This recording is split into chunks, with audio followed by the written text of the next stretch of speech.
El teléfono cayó de mis manos y se estrelló contra el piso de mosaico de la cocina cuando escuché las palabras que salieron de la boca de mi hija. Mamá, él no es mi hijo. Patricia temblaba entre mis brazos, su rostro empapado en lágrimas, su cuerpo sacudido por sollozos que parecían desgarrarle el alma. En sus manos sostenía un sobre manila arrugado, manchado con huellas de dedos húmedos. El bebé, mi nieto Miguelito, dormía ajeno a todo en su carriola junto a la puerta, con ese apellido bordado en su cobijita azul cielo, Hernández Villanueva, mi apellido, el apellido que yo había llevado con orgullo durante 53 años. ¿Qué estás diciendo, mija? Mi voz salió quebrada, como si alguien me hubiera apretado la garganta con ambas manos.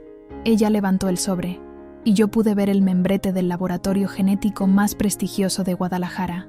La tinta negra sobre papel blanco gritaba una verdad que todavía no podía comprender. Patricia había hecho una prueba de ADN, y el resultado era imposible. El bebé que habíamos recibido con mariachis y tamales hace 6 meses, el niño que toda la familia había celebrado, el primer varón de nuestra generación después de puras mujeres, no era su hijo. Mamá, susurró mi hija, clavando sus ojos hinchados en los míos. Alguien cambió a mi bebé en el hospital. Y ese niño lleva tu apellido como si alguien lo hubiera planeado todo desde el principio. El mundo se detuvo. El reloj de pared dejó de hacer tic-tac. El aroma del café hirviendo en la estufa se volvió amargo. Y en ese instante, con el corazón destrozado en 1000 pedazos dentro de mi pecho, supe que todo lo que creía saber sobre mi familia era una mentira. Una mentira cuidadosamente construida. Una mentira que llevaba mi nombre. Me llamo Socorro Hernández Villanueva, pero todos me dicen Doña Coco. Nací hace 53 años en un pueblo pequeño de Jalisco, donde las tortillas se hacen a mano y las familias se conocen por generaciones. Vine a Guadalajara cuando tenía 18 años, recién casada con Roberto Villanueva, un hombre guapo que prometió darme el mundo y apenas me dio un techo de lámina sobre la cabeza. Durante 35 años fui la esposa perfecta. Cociné, limpié, crié a mis 3 hijas sola mientras Roberto trabajaba de sol a sol como mecánico en un taller del centro. Patricia es la mayor, tiene 28 años y siempre fue mi orgullo. Luego viene Lucía, de 25, que vive en Monterrey con su esposo, y la menor, Sofía, de 21, estudiando enfermería. Roberto murió hace 4 años de un infarto fulminante. Lo encontré tirado en el garaje, con la llave inglesa todavía en la mano y aceite de motor en los dedos. No alcanzó a decir adiós. No alcanzó a pedirme perdón por todos esos años de ausencia, de frases cortantes, de promesas rotas, pero yo lo lloré igual, porque así me enseñaron, que una esposa respeta a su marido, vivo o muerto. La casa donde vivo es la misma que compramos hace 30 años en la colonia Ferrocarril, una construcción de 2 pisos con jardín delantero, donde cultivo rosas y hierbabuena. Las paredes conservan ese tono amarillo pastel que Roberto pintó la última Navidad que pasamos juntos. Ahora las grietas suben por las esquinas como venas varicosas, pero sigue siendo mi hogar, mi refugio. Trabajo de costurera desde hace 20 años. Arreglo vestidos de quinceañera, blusas de fiesta, pantalones de mezclilla. Mis manos están curtidas de tanto coser. Las yemas de mis dedos tienen marcas permanentes de las agujas, pero me gusta. Me gusta crear belleza con estas manos que también limpiaron mocos, cambiaron pañales y acariciaron frentes febriles. Patricia vive a 3 cuadras de aquí, en un departamento pequeño que rentó después de que su esposo Javier la dejara embarazada y desapareciera como humo. Ese cobarde nunca volvió a dar la cara. Cuando Patricia me llamó llorando para contarme que estaba esperando un bebé, yo dejé todo y corrí a abrazarla. No estás sola, mija, le dije. Nosotras somos fuertes. Las mujeres Hernández siempre sacamos adelante a nuestros hijos. Y así fue. Durante todo el embarazo, yo acompañé a Patricia a cada cita médica. Yo le preparé caldos de pollo cuando tenía náuseas. Yo le compré la ropita del bebé con el dinero que guardaba en mi vieja alcancía de barro. Cuando Miguelito nació un martes de abril en el Hospital Civil, yo estaba ahí, esperando del otro lado de la puerta, con el rosario entre los dedos y el corazón en la boca. Fue un parto complicado. Patricia sangró mucho. Los doctores salieron con caras serias y me dijeron que habían tenido que hacerle una cesárea de emergencia. Pero el bebé estaba bien. Un varón hermoso, de 3 kilos 200 gramos, con los ojos cerrados y los puñitos apretados. Cuando me lo pusieron en los brazos por primera vez, sentí que Roberto estaba ahí, mirándome desde algún lugar, orgulloso de que su apellido continuara. Qué tonta fui, qué ciega, porque ahora, 6 meses después, mi hija estaba en mi cocina destrozada, diciéndome que ese bebé no era suyo.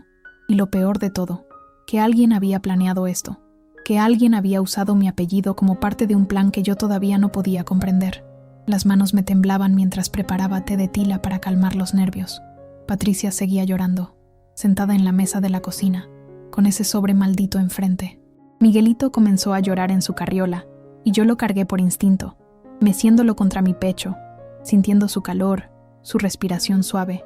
¿Cómo era posible que este niño no fuera mi nieto? Cuéntamelo todo, le dije a Patricia con voz firme, aunque por dentro me estaba desmoronando.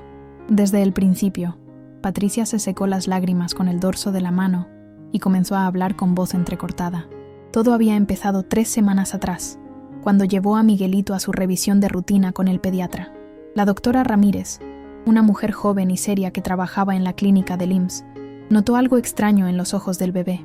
Tiene heterocromía parcial, explicó la doctora, mostrándole a Patricia el pequeño punto verde en el iris derecho de Miguelito, que por lo demás era completamente café oscuro.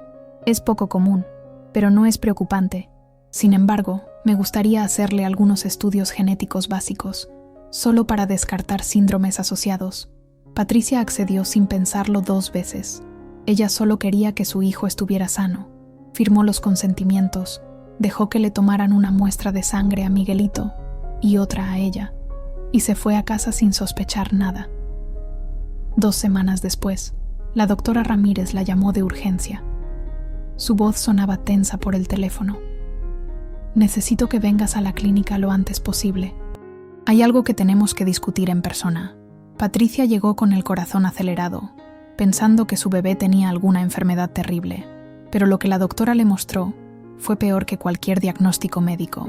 Los resultados de compatibilidad genética entre ella y Miguelito mostraban 0 coincidencia. Patricia, dijo la doctora con cuidado, como si estuviera manejando cristal roto. Según estos resultados, tú no eres la madre biológica de este bebé. El mundo se detuvo. Patricia recuerda que la voz de la doctora sonaba lejana, como si viniera desde el fondo de un pozo. ¿Cómo que no soy su madre? Yo lo parí. Estuve embarazada 9 meses. Pasé por una cesárea. La doctora Ramírez le explicó con paciencia profesional que a veces ocurren errores en los hospitales. Bebés que se confunden en las cunas, brazaletes que se caen, personal sobrecargado que comete errores. Y el hospital civil, durante esos días de abril, estaba saturado. Había sido una semana con docenas de partos, un brote de dengue, 2 accidentes automovilísticos graves, el caos perfecto para que algo así sucediera. Patricia salió de esa consulta como zombie. No podía procesar la información. En casa, abrazó a Miguelito durante horas, oliendo su cabecita, sintiendo su peso en los brazos. Este era su hijo. Lo había cargado en su vientre. Había sentido sus pataditas. Había soñado con su carita. Pero las pruebas no mentían. Desesperada, Patricia buscó en internet laboratorios privados de genética. Necesitaba estar completamente segura. Gastó todo el dinero que tenía ahorrado para pagar una prueba de ADN en el laboratorio más prestigioso de Guadalajara. Los resultados llegaron una semana después. Mismo veredicto: 0 compatibilidad genética. Miguelito no era su hijo biológico. ¿Y qué hay de mi bebé? Patricia me miró con ojos desesperados, sus manos aferrándose a las mías con fuerza dolorosa. Mamá, ¿dónde está mi hijo verdadero? La pregunta flotó en el aire como humo tóxico. Yo no tenía respuesta. Solo podía abrazarla mientras mi mente trataba de procesar lo imposible. Alguien había cambiado a los bebés en el hospital, pero eso no explicaba lo del apellido. Mi hija, le dije con voz temblorosa. ¿Quién más sabe de esto? Patricia negó con la cabeza. Nadie. Solo tú. Ni siquiera le he dicho a Lucía o a Sofía. Tenía miedo de que pensaran que estoy loca. ¿No estás loca?, afirmé con firmeza. Y vamos a llegar al fondo de esto. ¿Guardaste el brazalete que le pusieron a tu bebé en el hospital? Ella asintió lentamente. Está en mi departamento, en una caja con todos los recuerdos del parto. Tráelo. ordené, sintiendo cómo algo dentro de mí se endurecía.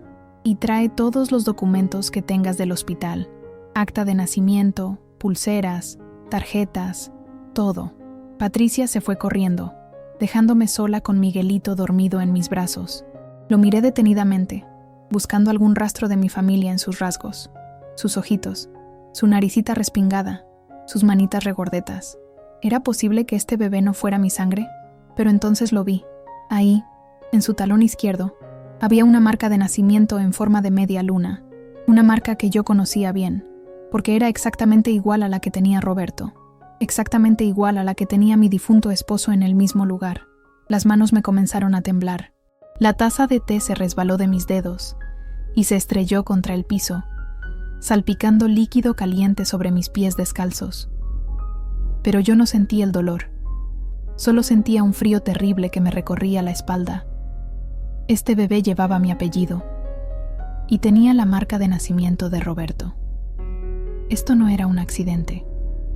Esto era un plan. Esa noche no pude dormir.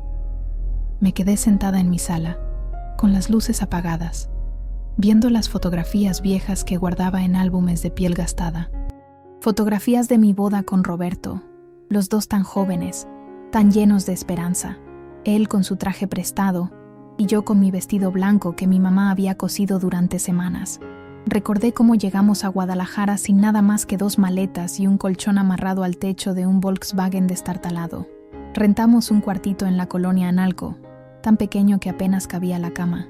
Yo cocinaba en un anafre en el pasillo compartido. Roberto salía antes del amanecer a buscar trabajo y volvía al anochecer con las manos negras de grasa, pero siempre con una sonrisa. «Vamos a salir adelante, Coco», me decía. «Ya verás que sí». Y salimos adelante. Poco a poco, yo encontré trabajo en una fábrica de botones. Turnos de 12 horas parada frente a una máquina ruidosa que me dejaba los oídos zumbando. Roberto consiguió empleo en el taller mecánico de don Esteban, un hombre mayor que lo trató como a un hijo.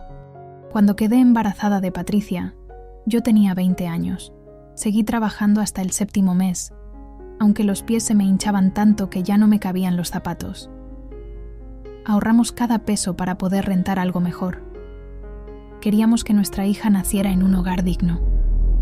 Patricia llegó una madrugada de junio, después de 18 horas de labor de parto en el Hospital General. Roberto estuvo conmigo todo el tiempo, sosteniéndome la mano, secándome el sudor de la frente. Cuando la enfermera le puso a nuestra bebé en los brazos, vi lágrimas correr por sus mejillas. Lágrimas de un hombre que jamás lloraba.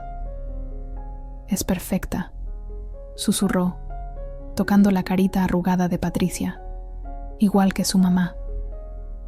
Los siguientes años fueron de trabajo duro pero felices.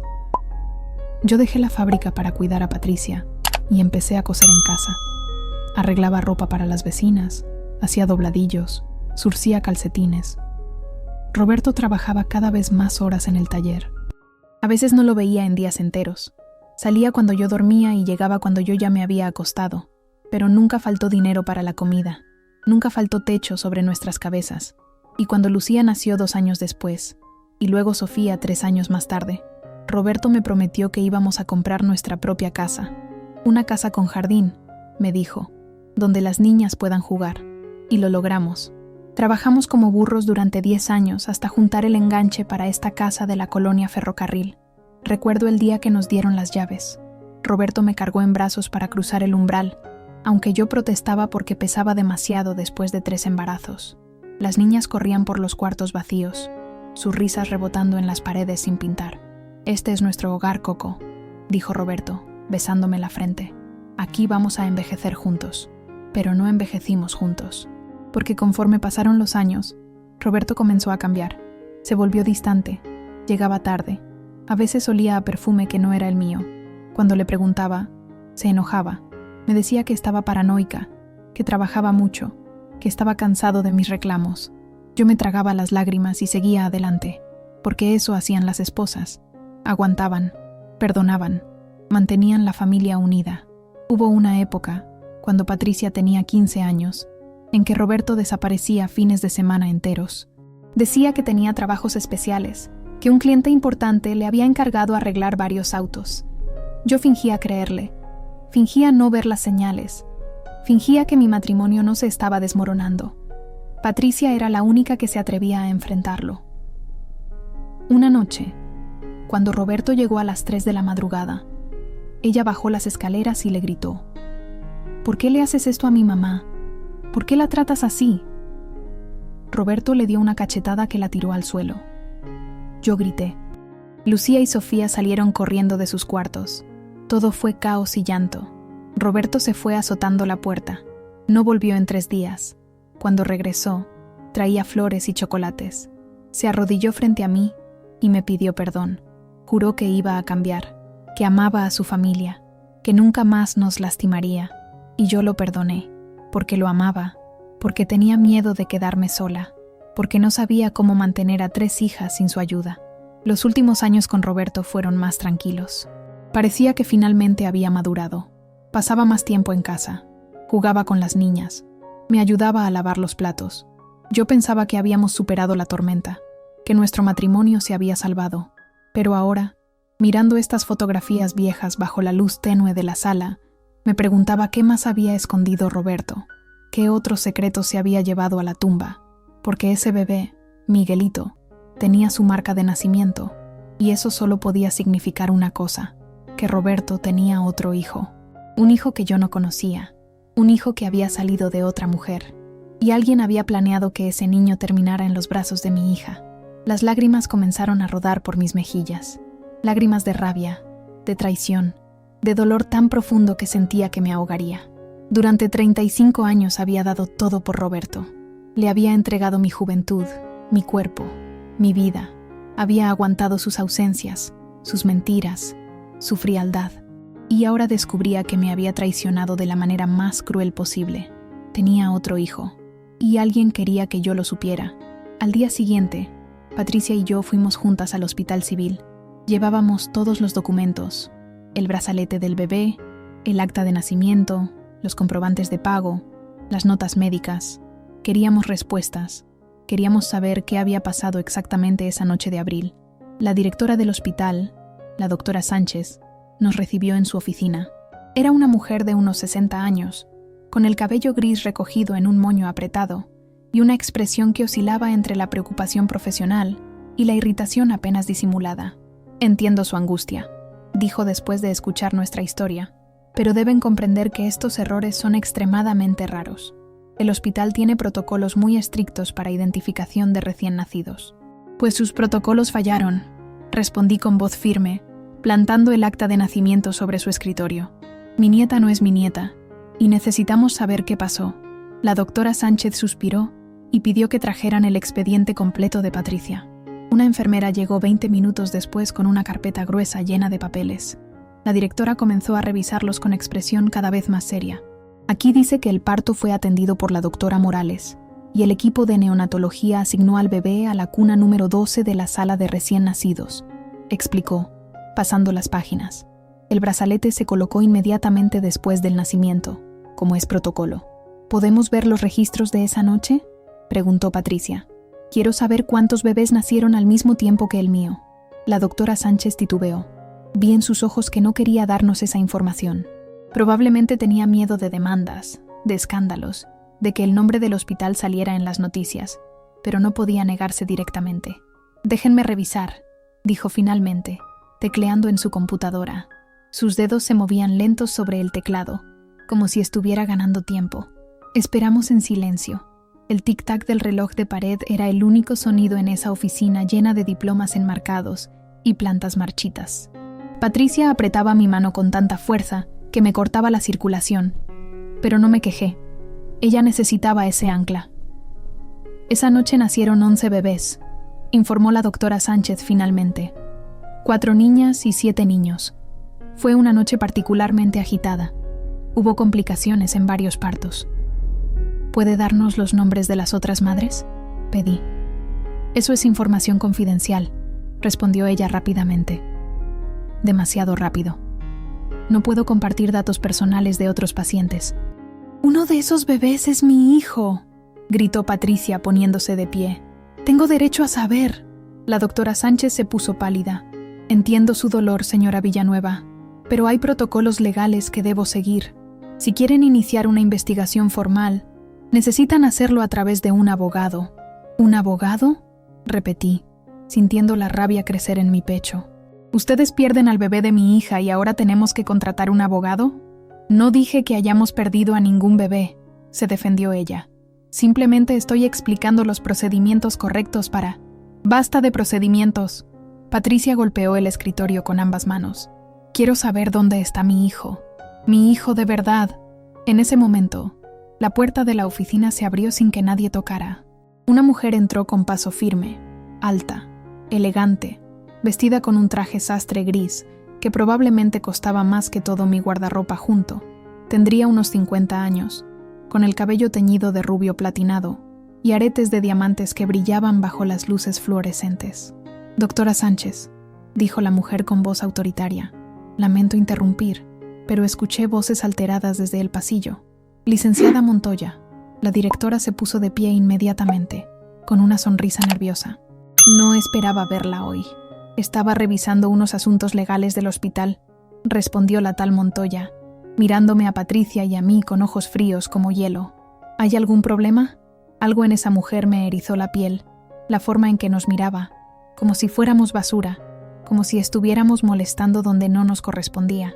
«Estas señoras tienen inquietudes sobre un parto que ocurrió hace 6 meses», explicó la doctora Sánchez, claramente incómoda. «¿Inquietudes?». La licenciada Montoya enarcó una ceja perfectamente delineada. «Todos los partos en este hospital se realizan siguiendo los más altos estándares médicos. Si tienen alguna queja formal, pueden presentarla por escrito en la oficina de atención al paciente». «No es una queja», intervine, poniéndome de pie para enfrentarla. «Mi hija parió un bebé aquí, y ese bebé no es suyo. Queremos saber qué pasó». La licenciada Montoya me miró de arriba abajo, con una expresión de desprecio que me hizo sentir pequeña, sucia, insignificante.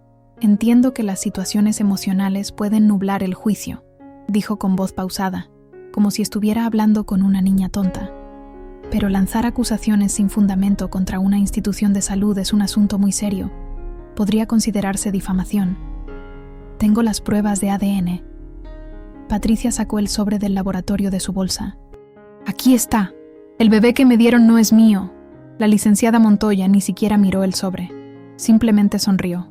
Una sonrisa delgada, fría, calculada. «Las pruebas de ADN pueden contaminarse», dijo. «Pueden manipularse. A menos que hayan sido ordenadas por un tribunal, no tienen validez legal para estas acusaciones». «¿Acusaciones?», repetí, sintiendo cómo la rabia me subía por la garganta como bilis. «Estamos buscando a nuestro bebé, señora». La licenciada Montoya se acercó a mí, tan cerca que pude oler su perfume caro. «Les sugiero que se vayan a casa, que cuiden al bebé que tienen, y que no vuelvan a molestar al personal del hospital con estas fantasías, a menos, claro, que quieran que yo presente una denuncia por alteración del orden público». Me quedé sin palabras. Patricia comenzó a temblar a mi lado. La doctora Sánchez miraba sus papeles, evitando hacer contacto visual con nosotras. «Fuera», ordenó la licenciada Montoya, señalando la puerta. Ahora, salimos de esa oficina humilladas, destruidas, sin respuestas. En el pasillo del hospital, Patricia se derrumbó contra la pared y comenzó a llorar con sollozos que le desgarraban el pecho. Yo la abracé, sintiendo mi propia impotencia como un peso insoportable sobre los hombros. «Mamá», lloró mi hija, «¿qué vamos a hacer? Ellos saben algo. Esa mujer sabe algo». Tenía razón. Había visto algo en los ojos de la licenciada Montoya. Algo más que simple protección legal del hospital. Había visto reconocimiento, como si ella supiera exactamente quiénes éramos, como si hubiera estado esperando que apareciéramos. Y entonces lo vi. Al final del pasillo, cerca de las escaleras, había un retrato enmarcado, una fotografía oficial de los miembros del patronato del hospital. Y ahí, en la esquina superior derecha, estaba ella, la licenciada Montoya. Pero el nombre bajo la fotografía era otro: Silvia Montoya de Villanueva, miembro del consejo directivo. De Villanueva, mi apellido, el apellido de Roberto. El mundo comenzó a dar vueltas. Las paredes se movían. Patricia me sostuvo antes de que cayera al suelo. «Mamá, ¿qué pasa?». No podía hablar. Solo podía señalar el retrato con mano temblorosa. Patricia siguió mi mirada. La vi palidecer cuando leyó el nombre. Villanueva, susurró. Mamá, ¿quién es esa mujer? Y yo, con voz quebrada por el dolor más profundo que había sentido en mi vida, respondí, creo que es la otra mujer de tu padre, y creo que el bebé que tienes en casa es su nieto. No volví a casa ese día. Le dije a Patricia que se fuera con Miguelito, que necesitaba estar sola. Caminé por las calles de Guadalajara durante horas, sin rumbo, sin pensar, dejando que mis pies me llevaran donde quisieran. Terminé en el Parque Agua Azul, sentada en una banca frente al estanque donde los patos nadaban en círculos interminables. El sol comenzó a ponerse, tiñendo el cielo de naranja y púrpura. Las familias empezaron a retirarse, llevando a sus niños cansados de la mano. Yo me quedé ahí, viendo cómo la luz se desvanecía, sintiendo cómo algo dentro de mí también se apagaba. Roberto me había traicionado, no solo con aventuras pasajeras, no solo con ausencias y mentiras. Había tenido otra vida, otra familia, otra mujer que ahora usaba su apellido con orgullo. Vestía trajes caros y tenía poder en los lugares donde yo no tenía voz. ¿Cuánto tiempo? ¿Cuántos años vivió esa doble vida? ¿Cuántas veces me besó después de haber estado con ella?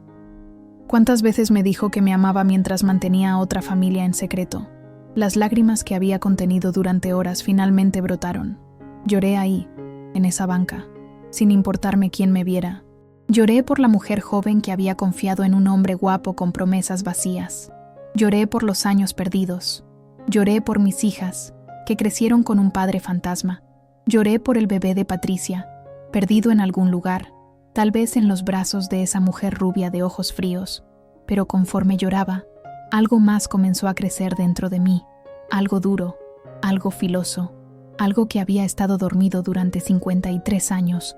Rabia, no la rabia caliente y explosiva que se desvanece rápido. No, esta era una rabia fría, calculadora, paciente. Durante toda mi vida había sido la mujer que aguantaba, la que perdonaba, la que se tragaba el dolor y seguía adelante con una sonrisa, la esposa perfecta, la madre abnegada, la costurera humilde que nunca alzaba la voz, que nunca reclamaba, que nunca exigía respeto. Pero esa mujer había muerto en la oficina de la doctora Sánchez, cuando la licenciada Montoya me había mirado como si yo fuera nada. La nueva Socorro que nació en ese parque era diferente. Esta Socorro no iba a llorar en silencio, no iba a aceptar humillaciones, no iba a rendirse hasta encontrar la verdad. Sequé mis lágrimas con el dorso de la mano. Me puse de pie. Sentí cómo mi columna se enderezaba, cómo mis hombros se echaban hacia atrás, cómo algo dentro de mí se transformaba. Roberto había muerto hace 4 años sin que yo supiera nada de sus secretos. Pero los secretos tienen la costumbre de salir a la luz, y yo iba a desenterrar cada uno de ellos. Saqué mi celular del bolso, el celular viejo que Patricia me había regalado hace 2 años, que apenas sabía usar. Busqué en internet el nombre, Silvia Montoya de Villanueva. Los resultados aparecieron inmediatamente. Licenciada en Derecho, especialista en Derecho Corporativo, socia de un bufete prestigioso, miembro del consejo de varios hospitales y empresas, viuda, según una nota de hace 4 años. Viuda, el mismo año que murió Roberto. Abrí la nota. Era un pequeño artículo de la sección de sociales del periódico local. Silvia Montoya de Villanueva lamenta el sensible fallecimiento de su esposo, el señor Roberto Villanueva Sánchez, ocurrido el pasado 15 de marzo. 15 de marzo. 2 días antes de que yo encontrara a Roberto muerto en el garaje. Mi corazón comenzó a latir con fuerza. ¿Cómo era posible? ¿Había 2 Roberto Villanueva? ¿O era el mismo hombre que había fingido su muerte 2 veces? Seguí buscando. Encontré más información. Silvia Montoya había estado casada con Roberto Villanueva durante 25 años. Habían vivido en la colonia Chapalita, una de las zonas más exclusivas de Guadalajara. No tenían hijos juntos, según los registros públicos. Pero yo sabía que eso era mentira, porque Miguelito tenía la marca de nacimiento de Roberto, porque alguien había planeado cuidadosamente que ese bebé llegara a los brazos de Patricia. Hice una búsqueda más. Roberto Villanueva Sánchez muerte. Los resultados mostraron 2 actas de defunción, una registrada el 15 de marzo, otra el 17 de marzo. El mismo hombre, 2 funerales, 2 viudas, ¿Cómo lo había logrado? ¿Cómo había mantenido dos familias separadas durante tantos años, sin que ninguna supiera de la otra? Y entonces lo recordé. Los fines de semana que desaparecía, los trabajos especiales que nunca podía explicar bien, las veces que llegaba oliendo a perfume diferente. No estaba con amantes casuales, estaba con su otra esposa, con su otra vida. Me senté de nuevo en la banca, sintiendo cómo las piezas del rompecabezas comenzaban a encajar. Roberto había sido mecánico. Ganaba bien, pero no tanto. Sin embargo, habíamos logrado comprar esta casa. Habíamos logrado mantener a 3 hijas. Nunca faltó comida en la mesa. ¿De dónde había salido realmente ese dinero?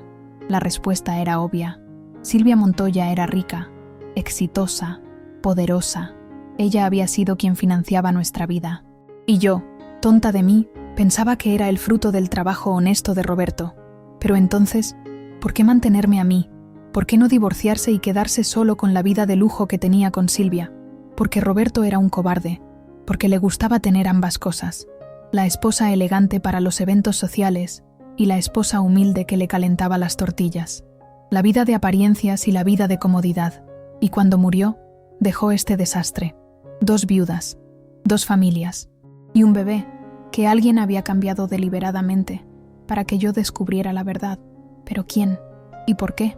Miré de nuevo la fotografía de Silvia Montoya en mi teléfono, sus ojos fríos, su sonrisa calculadora, la forma en que nos había echado del hospital sin siquiera escucharnos.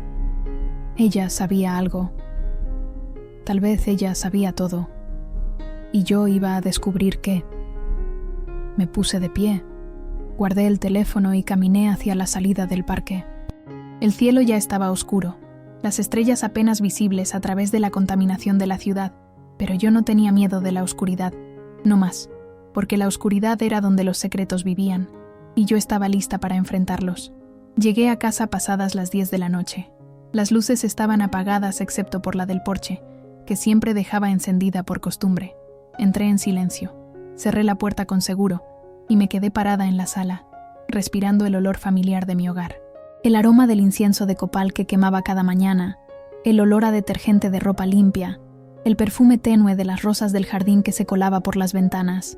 Este era mi refugio, mi fortaleza, el único lugar en el mundo que era verdaderamente mío, o eso había creído.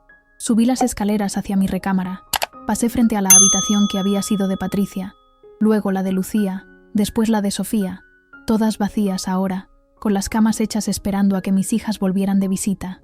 Al final del pasillo estaba la habitación principal, la que había compartido con Roberto durante 35 años. No había vuelto a entrar ahí desde que él murió. Había dormido en el cuarto de visitas durante 4 años, incapaz de enfrentar ese espacio lleno de recuerdos.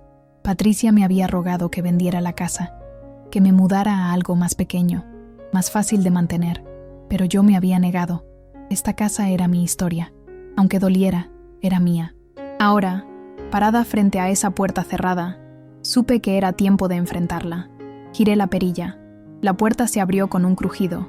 El aire dentro olía a cerrado, a polvo acumulado. Encendí la luz. Todo estaba exactamente como lo había dejado hace 4 años. La cama con el cobertor azul que yo misma había tejido. El tocador con el cepillo de Roberto todavía sobre la superficie. El armario con su ropa colgada. Había guardado todo, como un santuario, como si preservar sus cosas pudiera de alguna manera preservar el amor que creí que habíamos tenido. ¡Qué tonta! Abrí el armario. La ropa de Roberto todavía colgaba en sus ganchos. Camisas de trabajo manchadas de grasa, pantalones de mezclilla desgastados, un traje negro que solo usaba para bodas y funerales. Metí las manos entre la ropa, buscando bolsillos, buscando algo, cualquier cosa que me diera respuestas. Encontré recibos viejos, monedas sueltas, un encendedor aunque Roberto no fumaba. Nada útil. Pasé al tocador. Los cajones estaban llenos de sus cosas. Relojes baratos, llaves sin identificar, cinturones enrollados. En el último cajón, debajo de una pila de calcetines, encontré una caja de metal, pequeña, del tamaño de un libro. Tenía un candado. La saqué con manos temblorosas. La sacudí suavemente. Algo tintineaba dentro. ¿Dónde estaría la llave? Miré alrededor de la habitación. Busqué en todos los lugares obvios. Dentro del florero, debajo del colchón, en el cajón de la mesa de noche. Nada. Entonces recordé. Roberto tenía la costumbre de esconder cosas en lugares que solo él conocía, lugares que pensaba que nadie más buscaría. Fui al baño. Levanté la tapa del tanque del inodoro. Ahí, atada con cinta adhesiva a la parte interna, estaba una pequeña llave dorada. La tomé, sequé el agua con una toalla y volví a la recámara. Mis manos temblaban mientras insertaba la llave en el candado. El mecanismo hizo clic. La caja se abrió. Dentro había papeles, fotografías y un sobre grueso. Tomé las fotografías primero. Me tuve que sentar en la cama porque las piernas me fallaron. Era Roberto, pero no el Roberto que yo conocía. Este Roberto usaba trajes elegantes. Sonreía en restaurantes caros. Abrazaba a Silvia Montoya en una playa de arena blanca, ambos con copas de champaña en las manos. Había fotos de ellos en París frente a la Torre Eiffel, en Roma frente al Coliseo, en Nueva York en Times Square. Viajes que yo nunca supe que existieron. Momentos que nunca compartió conmigo. Había más fotografías. Roberto con Silvia en lo que parecía una boda. Ella con un vestido blanco elegante. Él con smoking. Los dos cortando un pastel de 3 pisos. Se habían casado. Mientras estaba casado conmigo. Bigamia. Las lágrimas comenzaron a caer sobre las fotografías, manchando el papel brillante. Pero no las aparté. Necesitaba verlas todas. Necesitaba enfrentar cada mentira. Había una foto más, escondida al fondo. Roberto sosteniendo a un bebé recién nacido. Un bebé con un gorro azul y manta blanca. En el reverso de la foto, con la letra de Roberto decía: Miguel Ángel, mi hijo, 15 de abril. Miguel Ángel, Miguelito, abril. El mismo mes en que nació el bebé de Patricia. El mismo hospital, la misma noche. Mi respiración se aceleró. Tomé los papeles. Eran documentos legales. Actas de nacimiento. La de Miguel Ángel Villanueva Montoya, nacido el 15 de abril, hijo de Roberto Villanueva Sánchez y Silvia Montoya de Villanueva. Pero había algo más. Una nota escrita a mano con letra que no reconocí. Roberto, ya no puedo seguir con esto. Ese niño no es tuyo. Nunca lo fue. Usé tu apellido porque necesitaba proteger a mi verdadera familia. Cuando leas esto, ya estaré lejos. Haz lo que quieras con la información. Silvia. El papel estaba fechado el 14 de marzo, un día antes de que Roberto supuestamente muriera. Volví a leer la nota. 1 vez, 2 veces, 3 veces. Silvia había confesado que el bebé no era de Roberto, que había usado su apellido por conveniencia, pero eso no tenía sentido. ¿Por qué Roberto tenía esa nota? ¿Por qué la había guardado? A menos que Roberto la hubiera confrontado. Y ella lo hubiera... No podía pensar eso. No podía. Pero el sobre grueso al fondo de la caja me llamaba. Lo tomé con manos temblorosas. Dentro había dinero. Mucho dinero. Fajos de billetes de 500 pesos. Todavía con las bandas del banco. Conté. 50,000 pesos. Y una nota bancaria. Un estado de cuenta a nombre de Roberto Villanueva Sánchez. Una cuenta que yo nunca había visto. Con un saldo de 3 millones de pesos. 3 millones.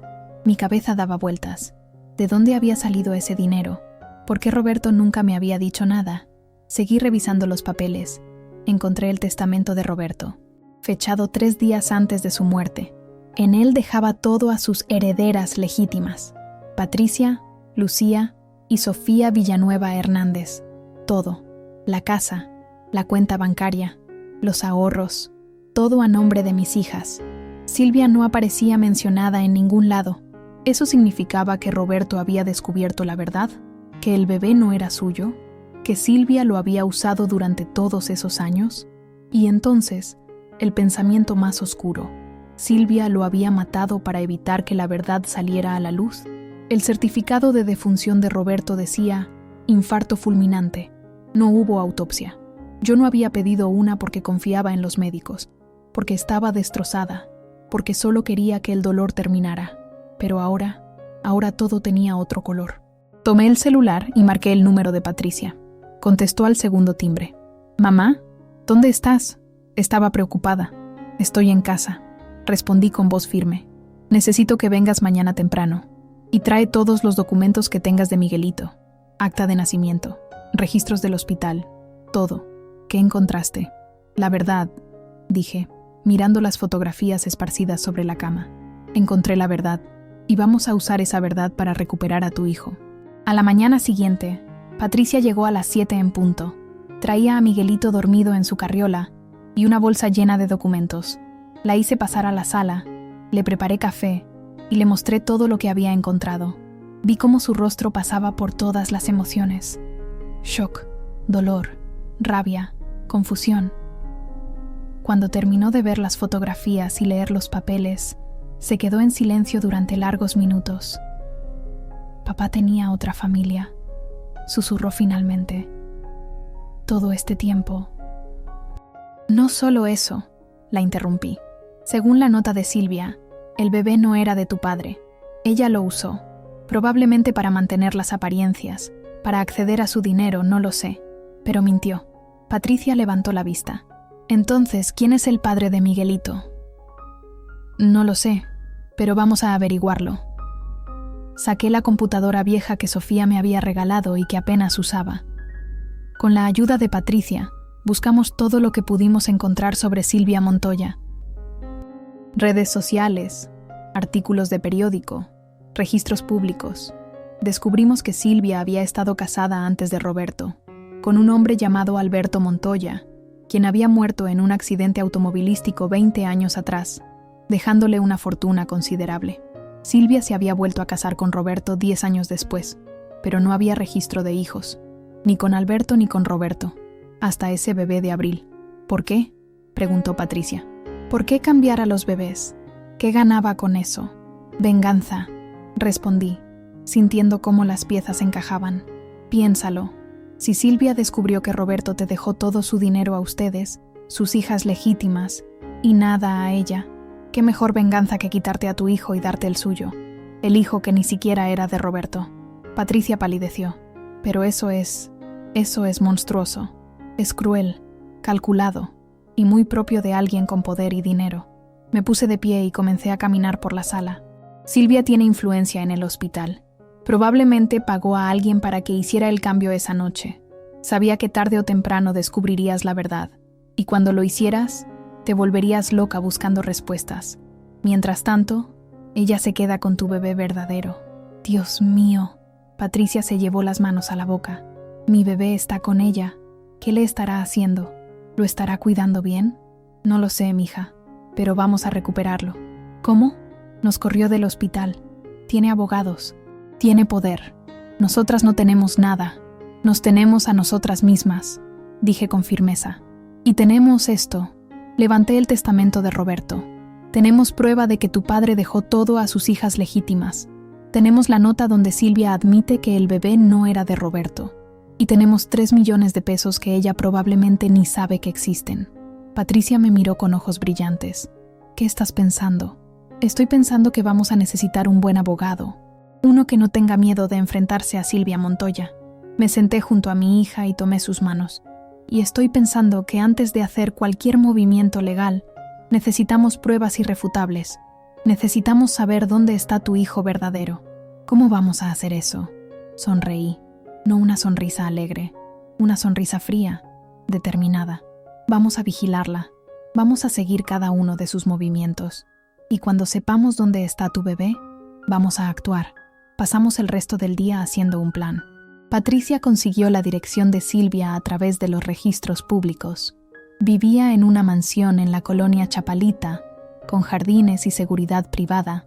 No podíamos acercarnos sin llamar la atención, pero yo conocía a alguien que sí podía.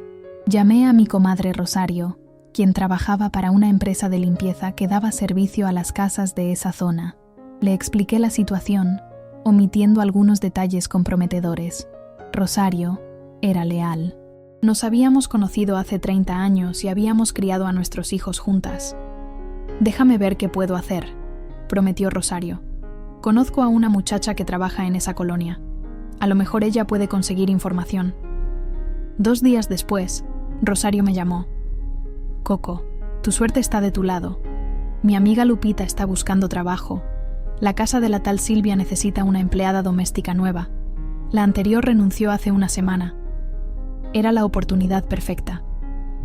Lupita era una mujer de 40 años, discreta, confiable. Le expliqué lo que necesitaba. Entrar a esa casa, observar si había un bebé, tomar fotos si era posible, reportarme todo. Es peligroso, dijo Lupita. Si me descubren, te pagaré bien, prometí, pensando en los 50,000 pesos de la caja de Roberto. Muy bien, y solo necesito que estés ahí unos días, una semana máximo. Lupita aceptó. Mientras tanto, busqué al mejor abogado que el dinero de Roberto pudiera pagar. Me recomendaron al licenciado Méndez, un hombre de 60 años, serio, con reputación de ganar casos imposibles. Su oficina estaba en el centro de Guadalajara, en un edificio viejo pero elegante. Le conté toda la historia. Le mostré todos los documentos. Él escuchó en silencio, tomando notas, sin interrumpir.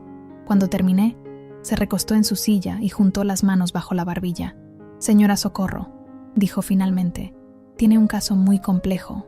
Bigamia, posible homicidio, intercambio de bebés, fraude. Podríamos estar hablando de años de proceso legal. No tengo años, respondí. Tengo un nieto perdido y una hija destrozada. Necesito resultados. Entiendo, pero debe comprender que Silvia Montoya tiene recursos, abogados caros, influencias. No va a ser fácil. Nada en mi vida ha sido fácil, licenciado, pero siempre he salido adelante. Él sonrió. Me cae bien, señora. Vamos a hacer esto. Pero necesito que me consiga una cosa más. Prueba de que el bebé que su hija tiene ahora es realmente el hijo de Silvia. Una prueba de ADN entre Miguelito y Silvia. ¿Cómo voy a conseguir eso? Su empleada doméstica nueva, dijo el licenciado Méndez, con un brillo astuto en los ojos. Si puede conseguir un cepillo de dientes, un vaso con saliva, cualquier cosa con ADN de Silvia, podemos hacer la prueba. Era arriesgado, pero no imposible. Lo haré, prometí. Al salir de esa oficina, sentí algo que no había sentido en mucho tiempo. Esperanza. No la esperanza ingenua de que todo se resolvería mágicamente. No, esta era una esperanza guerrera. La certeza de que si peleaba con inteligencia, con paciencia, con determinación, podía ganar. Silvia Montoya había subestimado a la viuda humilde del mecánico. Había pensado que yo me quedaría callada, llorando en mi casa, sin hacer nada. Pero se equivocó, porque Socorro Hernández Villanueva tal vez no tenía dinero ni influencias, pero tenía algo mucho más poderoso. Tenía razones para pelear, tenía amor por mi hija, tenía sed de justicia, y tenía 53 años de experiencia sobreviviendo en un mundo que siempre me había querido ver de rodillas. Esta vez, yo iba a ser quien dejara a otros de rodillas. Lupita comenzó a trabajar en casa de Silvia Montoya el lunes siguiente. Cada noche me llamaba para reportar lo que veía. La casa era enorme, con 5 recámaras, alberca, jardín. Silvia vivía sola con 2 empleadas más y un chofer. No había rastro de ningún bebé. ¿Estás segura?, le pregunté, sintiendo cómo la frustración crecía. ¿Revisaste todas las habitaciones? Todas las que pude, señora Coco.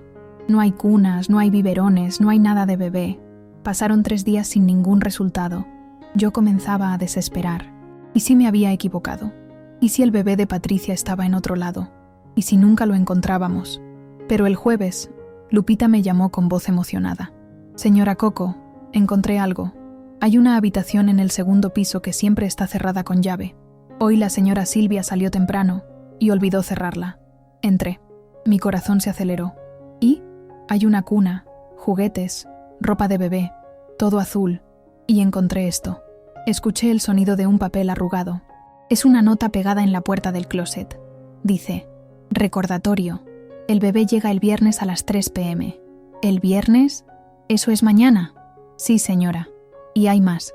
Conseguí el cepillo de dientes de la señora Silvia, como usted pidió.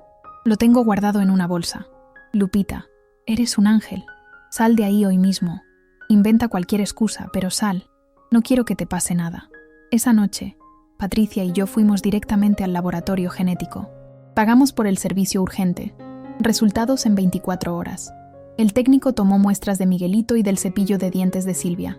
El viernes a las 10 de la mañana, recibimos los resultados por correo electrónico.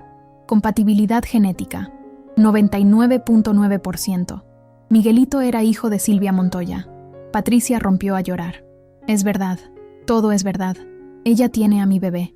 Y vamos a recuperarlo hoy mismo, dije, marcando el número del licenciado Méndez. El plan era arriesgado, pero simple. A las 3 p.m., cuando el bebé llegara a casa de Silvia, nosotras estaríamos ahí también. con el abogado, con la policía, con las pruebas de ADN, con el testamento de Roberto, con todo. El licenciado Méndez consiguió una orden judicial temporal basándose en nuestras pruebas.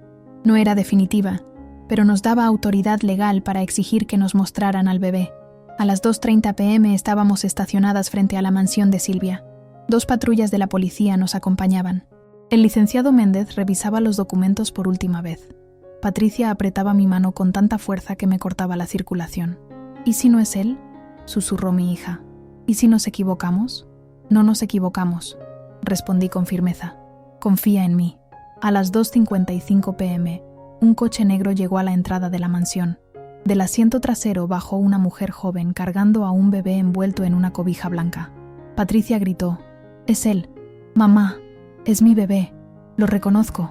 No esperamos más. Bajamos del carro. El licenciado Méndez le hizo señas a la policía. Tocamos el timbre de la mansión. La reja se abrió automáticamente. Entramos todos juntos. Patricia, yo, el abogado, 4 policías. La mujer joven que cargaba al bebé se quedó paralizada en el jardín, con ojos de terror. Silvia Montoya salió de la casa como tromba. Vestía un traje blanco impecable, el cabello perfectamente peinado, pero su rostro estaba desencajado de furia. «¿Qué significa esto? Están violando mi propiedad privada. Tenemos una orden judicial», anunció el licenciado Méndez, mostrando los papeles, «para verificar la identidad de ese bebé». Silvia se puso pálida. «No sé de qué están hablando». «Hablamos de intercambio de menores», continuó el abogado. «Hablamos de fraude.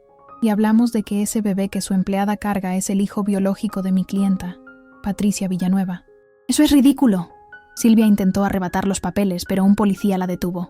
Patricia corrió hacia la mujer joven. «Dame a mi hijo. Dámelo». La empleada, asustada, miró a Silvia buscando instrucciones. Silvia apretó los puños. «Ese bebé es mi nieto», mintió. «El hijo de mi hijo fallecido». «¿Su hijo?». Me adelanté, sacando las fotografías y documentos de mi bolsa. «¿Se refiere a Miguel Ángel, el bebé que registró como hijo de Roberto Villanueva? ¿El mismo Roberto que era mi esposo?». La certeza desapareció del rostro de Silvia. Sus ojos se movieron nerviosamente entre los documentos y mi cara. «Tenemos pruebas de ADN», continué, mi voz clara y fuerte resonando en ese jardín elegante. «Ese bebé que su empleada carga es el hijo biológico de mi hija Patricia, y el bebé que nosotras tenemos es su hijo, señora Montoya. Usted los cambió. Usted planeó todo esto». «¡Pruébenlo!», gritó Silvia, pero su voz sonaba desesperada ahora. «Ya lo hicimos». El licenciado Méndez sacó los resultados de las pruebas genéticas. «Aquí está la evidencia. El bebé Miguel Ángel Villanueva Montoya que usted registró es su hijo biológico, no de Roberto Villanueva. Y el bebé que está ahí es el hijo de Patricia Villanueva Hernández». Uno de los policías se acercó a la empleada. «Señorita, voy a necesitar que me entregue al menor». Y la mujer, temblando, miró a Silvia una última vez. Silvia abrió la boca, pero no salió ningún sonido. Estaba derrotada y lo sabía. La empleada le entregó el bebé a Patricia. Y en ese momento, cuando mi hija tomó en sus brazos a su hijo verdadero, cuando lo acercó a su pecho y comenzó a llorar mientras el bebé se aferraba a ella como si la reconociera, sentí algo quebrarse dentro de mi pecho. No era dolor, era liberación. Patricia besaba la cabecita de su bebé, susurrando: «Mi amor, mi amor, mi amor», una y otra vez. El niño, que tendría unos 6 meses ahora, la miraba con ojos grandes y curiosos. Era idéntico a ella. Tenía su nariz, sus ojos. ¿Cómo no lo habíamos visto antes?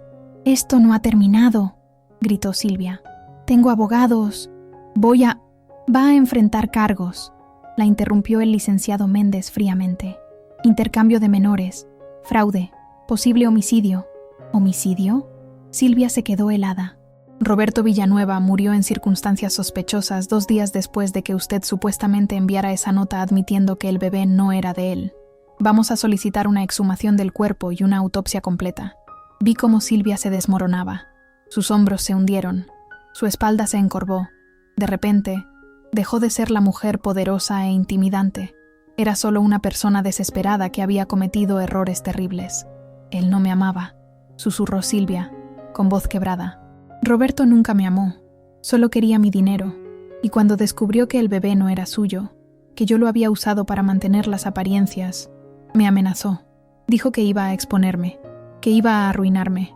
¿Entonces lo mató?, pregunté. Silvia me miró. Por primera vez vi algo humano en sus ojos. Dolor, arrepentimiento. No lo maté, dijo, pero dejé de darle sus medicamentos para el corazón. Sabía que estaba enfermo. Sabía que sin ellos podría darle un infarto en cualquier momento. Yo solo dejé de comprarlos. Y pasó lo que tenía que pasar. El silencio que siguió fue ensordecedor. Eso sigue siendo homicidio, dijo el licenciado Méndez. Uno de los policías se acercó a Silvia. Señora Montoya, va a tener que acompañarnos a la estación. Mientras se la llevaban esposada, Silvia me miró una última vez. ¿Por qué?, preguntó. ¿Por qué Roberto las prefirió a ustedes? Yo le di todo. Dinero, viajes, una vida que tú nunca pudiste darle. Le dimos amor, respondí simplemente. Amor verdadero, no comprado, no condicionado, solo amor. Y era cierto. A pesar de todas sus fallas, a pesar de sus mentiras y traiciones, yo había amado a Roberto con todo mi corazón. Mis hijas lo habían amado. Ese amor había sido real. Lo que Silvia nunca entendió es que el dinero puede comprar muchas cosas, pero no puede comprar lo que realmente importa. 3 meses después, sentada en el jardín de mi casa viendo a Patricia jugar con su hijo, supe que habíamos ganado más que un caso legal. Habíamos recuperado nuestra dignidad. El bebé verdadero de Patricia se llama Emiliano. Es un niño hermoso, con los ojos de su madre y una sonrisa que ilumina toda la casa. Se adaptó a Patricia como si nunca hubieran estado separados. Los lazos de sangre son poderosos, pero los lazos del amor son inquebrantables. Miguelito, o Miguel Ángel, como decidimos llamarlo ahora, se quedó con nosotras también, porque aunque no es nuestro por sangre, es nuestro por amor. Es el hijo que Silvia nunca quiso realmente. Es el bebé que usó como arma en su juego de venganza. Pero nosotras le damos lo que ella nunca pudo, un hogar lleno de risas, abrazos y tortillas recién hechas. Silvia Montoya está en prisión esperando juicio. Los cargos son graves: homicidio culposo, intercambio de menores, fraude. Su imperio de apariencias se derrumbó en cuestión de semanas. Los periódicos publicaron la historia. Sus amigos influyentes desaparecieron. Su nombre, que tanto cuidó, ahora está manchado para siempre. Yo no siento alegría por su caída, tampoco siento lástima. Solo siento una especie de paz fría, justicia. El dinero de Roberto, los 3 millones de pesos que nunca supe que existían, fueron divididos entre Patricia, Lucía y Sofía, tal como él lo había dispuesto en su testamento. Mis hijas quisieron darme una parte, pero yo me negué. Ese dinero es de ustedes, les dije. Yo tengo lo que necesito. Y es verdad. Tengo mi casa con sus paredes agrietadas y sus rosas en el jardín. Tengo mi máquina de coser que todavía canta cuando arreglo vestidos de quinceañera. Tengo mis manos curtidas pero capaces. Tengo mi nombre, Socorro Hernández Villanueva, que llevo con orgullo renovado. Pero sobre todo, tengo a mis hijas, tengo a mis nietos. Tengo una familia que construí con sacrificio, con lágrimas, con amor incansable. Patricia vive ahora en un departamento mejor, más grande, donde tanto Emiliano como Miguel Ángel tienen su propia habitación. Lucía y Sofía vienen a visitarnos cada fin de semana. La casa que antes estaba silenciosa, ahora está llena de voces, de juegos, de vida. A veces, en las noches, cuando todos se han ido y me quedo sola en mi sala, pienso en Roberto, pienso en el hombre que amé, en el esposo que creí tener, en todas las mentiras que envenenaron 35 años de mi vida. Podría odiar su memoria, podría maldecir cada recuerdo que compartimos, pero ¿de qué serviría? El odio solo envenena a quien lo carga, y yo ya cargué suficiente veneno. En lugar de eso, elijo recordar los momentos buenos, elijo perdonar, no por él, sino por mí, porque el perdón es el único camino hacia la verdadera libertad. Roberto era débil, era un mentiroso, era un cobarde que no tuvo el valor de enfrentar sus errores, pero también fue el padre de mis hijas. Fue el hombre que me llevó a Guadalajara llena de sueños. Fue quien me enseñó que el amor puede ser imperfecto y aún así valer la pena. Aprendí que la vida no es justa, que la gente a la que amas puede traicionarte, que los secretos tienen la costumbre de salir a la luz en los momentos menos esperados. Pero también aprendí que soy más fuerte de lo que nunca imaginé, que 53 años de sobrevivir Me enseñaron a pelear cuando importa. Que una mujer humilde de un pueblo pequeño de Jalisco puede enfrentarse a abogados caros y gente poderosa y ganar. Aprendí que el amor de una madre es la fuerza más poderosa del universo.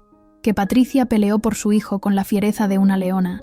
Que yo peleé por mi hija con la determinación de quien no tiene nada que perder y todo que ganar. Y aprendí que la familia no siempre es la que comparte tu sangre. Miguel Ángel no es mi nieto por genética, pero es mío porque lo elegí. Porque cuando el mundo dijo que no era nuestro, nosotras dijimos que sí lo era. Ahora, viendo el atardecer pintar el cielo de Guadalajara con tonos de naranja y rosa, siento gratitud. Gratitud por haber sobrevivido, por haber encontrado mi voz, por haber descubierto que nunca es tarde para defenderte, para exigir respeto, para reclamar lo que te pertenece. Hay quienes dirían que perdí 35 años de mi vida en un matrimonio basado en mentiras, pero yo no lo veo así. Esos años me dieron a mis 3 hijas hermosas, me enseñaron a ser fuerte, me prepararon para este momento, para esta batalla que tuve que pelear. Nada en mi vida fue desperdiciado. Cada lágrima, cada sacrificio, cada noche de insomnio preguntándome por qué no era suficiente. Todo me llevó hasta aquí, a este jardín, a esta paz, a esta certeza de que soy exactamente quien necesito ser. Patricia sale de la casa con Emiliano en brazos y Miguel Ángel de la mano. Los 2 niños ríen, intentando atrapar las burbujas de jabón que ella sopla al aire. La luz del atardecer los baña en un resplandor dorado. «Mamá», me llama Patricia, «ven a jugar con nosotros». Me levanto de mi silla. Mis rodillas crujen un poco. Tengo 53 años y el cuerpo lo siente, pero camino hacia ellos con paso firme. Me agacho para estar a la altura de los niños. Miguel Ángel me abraza las piernas. Emiliano extiende sus bracitos regordetes hacia mí. «Abuela Coco», dice Miguel Ángel con su vocecita de niño de 2 años, «te quiero». Y yo, Socorro Hernández Villanueva, la costurera humilde que enfrentó el dolor más profundo y salió victoriosa, abrazo a estos niños que son míos por todas las razones que importan, y respondo, «y yo a ustedes, mis amores, y yo a ustedes». El sol termina de ponerse, las estrellas comienzan a aparecer, y yo sé, con cada fibra de mi ser, que este es mi final feliz, no porque todo sea perfecto, no porque el dolor haya desaparecido completamente, sino porque finalmente encontré lo que estuve buscando toda mi vida: amor verdadero, paz real y el conocimiento profundo de que soy suficiente. Siempre lo fui. Y eso es más valioso que todo el dinero del mundo.